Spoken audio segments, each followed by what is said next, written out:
Közde patlıcanlı hazırlamış olduğum geleneksel yöresel yemeğim çullama bitti. Şöyle tabağıma alıyorum lavaşımı ve daha sonra bunu sarıyorsunuz. Aynı Adana kebap gibi oluyor bu. Yalnız etsiz kebap. Şu güzelliğe bakar mısınız?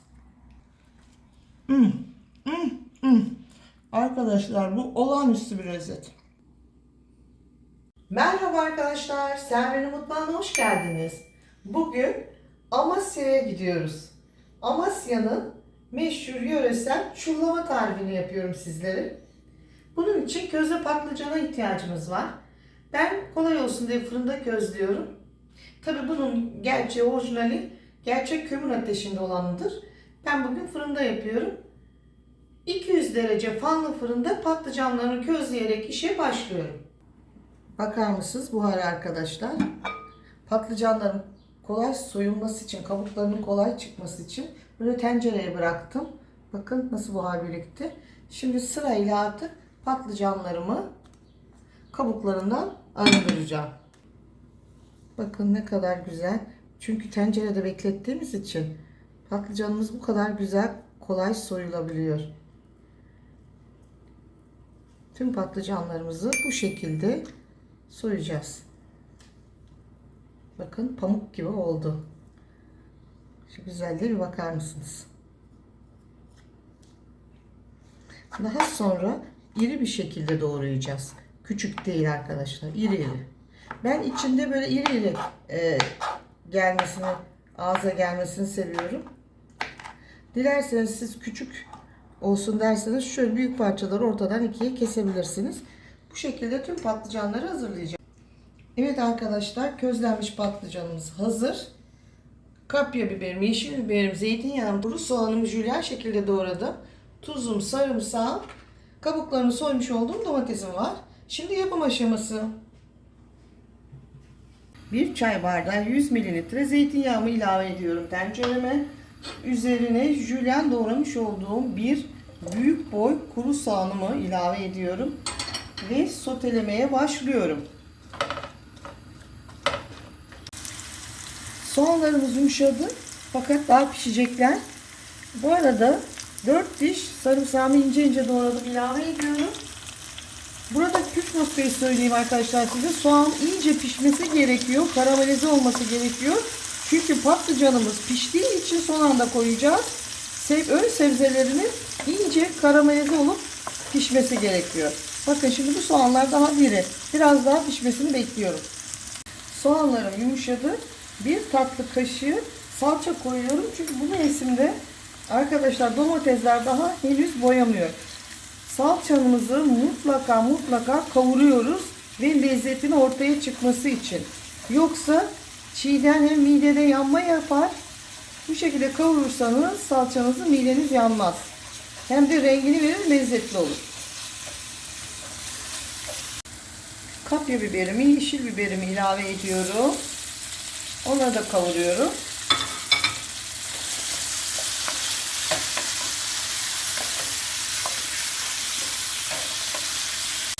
Salçam tuzlu olduğu için ayrıca tuz koymuyorum. Kabuklarını soymuş olduğum domatesimi ilave ediyorum bu aşamada. 1-2 dakikada domateslerin erimesini bekliyorum. Karıştırıyorum. Bu aşamada közlenmiş patlıcanlarımı ilave ediyorum.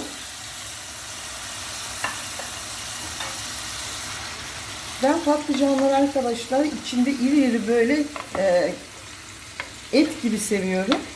Siz dilerseniz daha küçük doğrayabilirsiniz. Bakın ben çok yumuşak karıştırıyorum bu aşamada. Patlıcanların içine sos geçmesi için bir 5 dakika patlıcanlarla birlikte pişecekler. Şöyle yapıyoruz arkadaşlar. Kahve ocağının yarısını alıyoruz. İyice kısık ateşe. Kapağını kapatıyoruz. Ve 5 dakika pişince yemeğimiz hazır.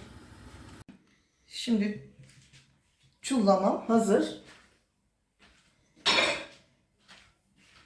Bakar mısınız arkadaşlar şu güzelliğe? Ben şöyle izah edeyim size.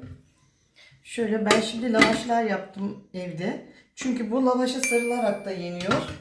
Bu şekilde zeytinyağlı soğuk da yeniyor. İçine çok az böyle bir maydanoz koyacağım ben. Karıştıracağım. Daha sonra üzerine de süsleyeceğim. Şöyle size dokusunu göstermek istiyorum. Bakın arkadaşlar. Bir lokum. Şu güzelliğe bir bakın. Patlıcanlar sosunu da içine çekti. Lokum gibi oldular. Şimdi lavaşların üzerine çullamayı döküyorum.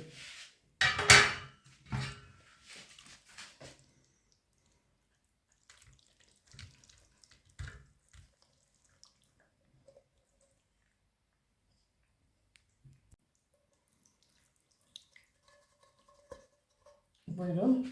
Bakar mısınız şu güzelliğe? Bakar mısın arkadaşlar? Et gibi, lokum gibi patlıcanlar pişti. Videomu izlediğiniz için çok teşekkür ederim. Eğer bu güzel tarifimi beğendiyseniz ve hala abone değilseniz lütfen Serven'in mutfağına abone olmayı, beğenmeyi, yorum yazmayı, bundan sonraki tariflerimden haberdar olmak için lütfen zil tuşuna basınız. Bu sağlıklı, zeytinyağlı çullamamı lütfen deneyin. Gerçekten çok nefis oluyor. Bu yörede lavaşa sarılarak yeniyor. Şu şekilde. Ben şimdi size onu göstereceğim. Arkadaşlar bu lavaşı da ben şimdi biraz önce pişirdim. Bunun tarifini de daha sonra videoda çekeceğim. Alabilirsiniz. Şöyle tabağıma alıyorum lavaşımı. Ve daha sonra patlıcanlarımdan şu şekilde sosundan koyarak, çünkü ben bir arkadaşımda yedim, bu şekilde hazırlamıştı. Ben İzmirliyim ama tüm yurdu gezme şansına sahip oldum. Bakar mısınız şu güzelliğe? Şöyle hazırlamıştı bana.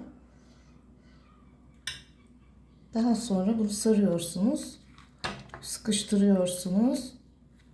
Aynı Adana kebap gibi oluyor bu. Yalnız etsiz kebap. Şöyle kesin. Görevine daha şık olur.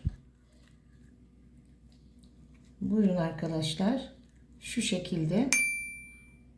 Şu güzelliğe bakar mısınız? Şimdi sizin için yiyorum. Arkadaşlar bu olağanüstü bir lezzet. Herkese öneriyorum bu güzel tarifi. Bakın yağları da bu şekilde aktı. Oh mis gibi.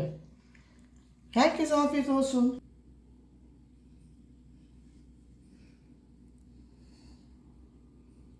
Közde patlıcanlı hazırlamış olduğum geleneksel yöresel yemeğim çullama bitti. Bu güzel tarifimi sizlere öneriyorum. Gerçekten zeytinyağlı, çok hafif ve sağlıklı. Patlıcanlar da közde olduğu için muhteşem bir lezzet.